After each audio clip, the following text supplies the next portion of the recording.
Hi friends, Ganga അമൽ വ്ളോഗ്സിലേക്ക് എല്ലാവർക്കും സ്വാഗതം. എൻ്റെ വീഡിയോ ആദ്യമായി കാണുന്നവരാണെങ്കിൽ ചാനൽ സബ്സ്ക്രൈബ് ചെയ്യാനും ലൈക്ക് ചെയ്യാനും മറക്കരുതേ. രാവിലെ തന്നെ അമ്മയുടെ കൈകൊണ്ട് ഒരു ഗ്ലാസ് ചായയിൽ നിന്നും തുടങ്ങാം. നമ്മുടെ കിച്ചുക്കുട്ടൻ വിറകുകൊണ്ട് കളിക്കുന്ന എത്ര ടോയ്സ് ഉണ്ടെങ്കിലും അവന് വേണ്ടത് കുറേ വിറകും കുറേ ചെരുപ്പും കുറേ പ്ലേറ്റുകളുമാണ്. അങ്ങനെ ഞാൻ കാപ്പൂടിയൊക്കെ കഴിഞ്ഞ് ചെല്ലുമ്പോൾ അമ്മയും മോനും മിസ്സിങ് എന്തോ നോക്കി നിൽക്കുന്നു. ഞാൻ അടുത്തേക്ക് ചെന്ന് വീഡിയോ സൂം ചെയ്ത് നോക്കുമ്പോഴത്തേക്കിനും അപ്പുറത്തെ അമ്മച്ചി കപ്പ പൊളിച്ചുകൊണ്ടിരിക്കുക. പിന്നെ ഞാൻ വേറെ ഒന്നും നോക്കിയില്ല. ഗേറ്റും തുറന്ന് നേരെ ഞാൻ അമ്മച്ചി എടുത്തോട്ട് പോയി. അവിടെ ചെന്നപ്പോൾ അതാ അപ്പച്ചനും അമ്മച്ചിയും കൂടെ കപ്പ വാട്ടാനുള്ള പ്ലാനിങ്ങിലാണ്, വാട്ടുകപ്പയാക്കാൻ. അങ്ങനെ അവിടെ നിന്ന് കുറേ വർത്തമാനമൊക്കെ പറഞ്ഞ് ഞാൻ വീട്ടിലേക്ക് പോന്നു. അമ്മ അപ്പോഴത്തേക്കിനും വെണ്ടയ്ക്ക പറിച്ചുകൊണ്ടിരിക്കുമായിരുന്നേ. ഇത്രയും നീളമുള്ള തൈ നിങ്ങൾ കണ്ടിട്ടുണ്ട്, ഞാൻ ആദ്യമായിട്ട് കാണുക. നമ്മുടെ വീട്ടിൽ അത്യാവശ്യം വീട്ടിലേക്ക് വേണ്ട പച്ചക്കറിയൊക്കെ നമ്മൾ പറമ്പിൽ തന്നെ കൃഷി ചെയ്യുന്നുണ്ട്. ഇനി നമുക്ക് കുറച്ച് പാവയ്ക്ക ആയോ നോക്കാൻ പോവാം. അങ്ങനെ ഞങ്ങൾ പാവയ്ക്ക നോക്കിയപ്പോൾ അത് പറിക്കാറായില്ല, ആയി വരുന്നതേ ഉള്ളൂ. ചേട്ടൻ കുറച്ച് ഫ്രൂട്ട്സിൻ്റെ തൈയും കൊണ്ട് വെച്ചിട്ടുണ്ട്. അത് റോസാപ്പിൾ, ഇത് സപ്പോട്ട, ഇത് അവക്കാഡോ, പിന്നെ ഇപ്പോൾ ട്രെൻഡിങ്ങിൽ പോകുന്ന അബിയുവിൻ്റെ തൈ.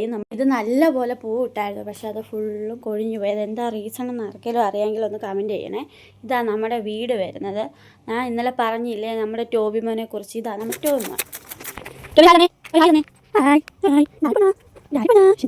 അങ്ങനെ അവനെ കളിപ്പിച്ച് കഴിഞ്ഞ് ഞാൻ കിച്ചുവിനെ കൊണ്ട് ഹാളിലെടുത്തി കുറേ ടോയ്സൊക്കെ ഇട്ട് കൊടുത്ത് തിരിച്ചു വരുമ്പോൾ കിച്ചുവിനെ കാണാനില്ല. കിച്ചുവിൻ്റെ ഇപ്പം മെയിൻ പരിപാടി എന്ന് പറഞ്ഞാൽ അലമാരയിൽ പോയി ഇങ്ങനെ പണിയുക, എന്തെങ്കിലുമൊക്കെ പിറക്കി എടുക്കുക, ഇല്ലെങ്കിൽ മുറ്റത്തോട്ടൊക്കെ ഇറങ്ങി പോവുക. അതൊക്കെയാണ് ഇപ്പോൾ അവൻ്റെ മെയിൻ പരിപാടി. അങ്ങനെ അവനെ എടുത്തുകൊണ്ട് ഹാളിൽ വന്നിരുന്ന് ഞങ്ങൾ ഉച്ചക്കത്തേക്കിനുള്ള പ്ലാൻ ചെയ്യും. രാവിലെ നമുക്ക് കുറച്ച് മീൻ കിട്ടിയായിരുന്നു, അപ്പോൾ അത് കറി വെച്ച് ഉച്ചക്കത്തേക്കിന് കൂട്ടാനാവുമല്ലോ എന്ന് പറഞ്ഞിരുന്നു. അപ്പോൾ അച്ഛൻ കുറച്ച് ആറ്റുമീൻ കൊണ്ടുവന്നു. തൂളി എന്നാണ് ഇതിനെ പറയുന്നത്, നിങ്ങളവിടെ എന്തുവാ പറയുന്നതെന്ന് പറയണേ. അപ്പോൾ ഞങ്ങളന്ന് ഓർത്തു ഉച്ചക്കത്തേക്കിന് കപ്പയും മീൻ കറിയും ഞങ്ങൾ ഉറക്കിയിട്ടാണ് കപ്പ പറിക്കാൻ വേണ്ടി പോകുന്നത്. അല്ലേ അവനെയും കൊണ്ട് അങ്ങോട്ടൊന്നും പോകാൻ പറ്റത്തില്ല, ഭയങ്കര വെയിലല്ലേ. അങ്ങനെ അമ്മയെക്കൊണ്ട് ഒറ്റയ്ക്ക് കപ്പ പറിക്കാൻ പറ്റാത്തതുകൊണ്ട് ഞങ്ങൾ അച്ഛനെ കൂടെ പോയി വിളിച്ചുകൊണ്ട് വന്ന് അവർ രണ്ടുപേരും കൂടെ കപ്പ പറിച്ചു. കപ്പയുടെ കൂടെ അമ്മയും പോകുന്നുണ്ട്.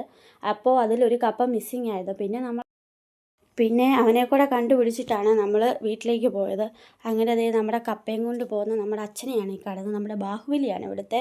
അങ്ങനെ നമ്മൾ പോകുന്ന വഴിക്ക് നമുക്ക് കുറച്ച് ചേമ്പും കൂടെ കിട്ടി. ഞങ്ങളെ നോക്കി നിൽക്കുന്ന ടോബിയാണ് ആ കാണുന്നത്. അവനെ ഇപ്പോൾ ഞങ്ങൾ അഴിച്ചു വിടാറില്ല, കിച്ചു വന്നതിന് ശേഷം. ഇപ്പോൾ നമ്മുടെ മീൻകറി ഏതായാലും റെഡിയായി. പിന്നെ അതിൻ്റെ ഇടയ്ക്ക് ഞാൻ കുറച്ച് കോവയ്ക്ക ഫ്രൈ ചെയ്തു. ഇത് മസ്റ്റ് ട്രൈ ചെയ്യേണ്ട ഒരു സാധനമാണ്. ഇന്ത്യൻ റെസിപ്പി ഞാൻ വേറൊരു ഷോർട്ട് വീഡിയോ ആയിട്ട് ഇടാം. ഇത് നമ്മുടെ ടോബിക്കുള്ള തല വറുത്തുകൊണ്ടിരിക്കുകയാണ്. അത് കഴിഞ്ഞ് നമ്മുടെ കപ്പയ്ക്ക് അരപ്പ് ചേർത്തു. കപ്പ ഇളക്കിക്കൊണ്ടിരിക്കുക. നമ്മുടെ കിച്ചുമോൻ എഴുന്നേറ്റ് വന്ന് എന്തൊക്കെയോ പറയുന്നും കാണിക്കുന്നതും ഒക്കെ ഉണ്ട്. അങ്ങനെ നമ്മൾ ഉച്ചയ്ക്ക് നല്ലൊരു പിടി പിടിച്ചതിന് ശേഷം ഒരു ഉറക്കവും കഴിഞ്ഞ് കുളിയൊക്കെ കഴിഞ്ഞ് ഞങ്ങൾ വന്ന് 4 മണിക്ക് ചായയൊക്കെ കുടിച്ചുകൊണ്ടിരിക്കുകയാണ്.